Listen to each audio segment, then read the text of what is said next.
দীঘাতেও মুম্বাই চেন্নাইয়ের মতো চওড়া মেরিন ড্রাইভ ঘোষণা মুখ্যমন্ত্রীর। মেরিন ড্রাইভের নামে সরু রাস্তা হয়েছে, সেটা অন্তত 2 লেন করা হবে। দীঘায় প্রশাসনিক বৈঠকের পর ঘোষণা করেছেন মুখ্যমন্ত্রী শুভেন্দু অধিকারী।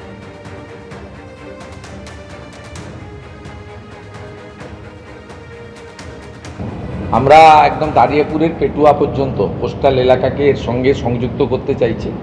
ভিতরের এলাকা না, কোস্টাল এলাকা, মানে পুরো পেটুয়া থেকে বাঙ্কিপুর জুনপুট হয়ে শৌলা থেকে মেরিন ড্রাইভ আছে, এটা এক্সটেনশন করা। আর মেরিন ড্রাইভ সব জায়গায় ওই পিএমজিওসাইয়ের মতো ছোট রাস্তা হয়ে গেছে, এটা মেরিন ড্রাইভ বলে না।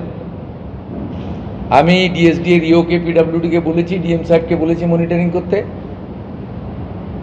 চেন্নাই এবং মুম্বাইয়ের মতো মেরিন ড্রাইভ করতে। অন্তত 4 লেন তো সম্ভব নয়, 2 লেন যেতে হয়, এবং এটা এক্সটেনশন করতে পেটুয়া পর্যন্ত।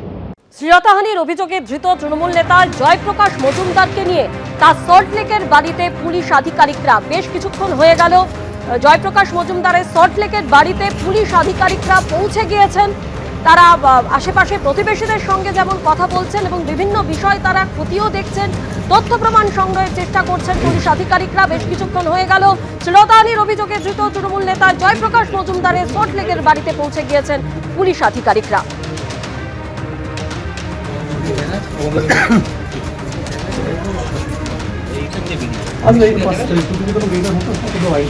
ঠিক আছে।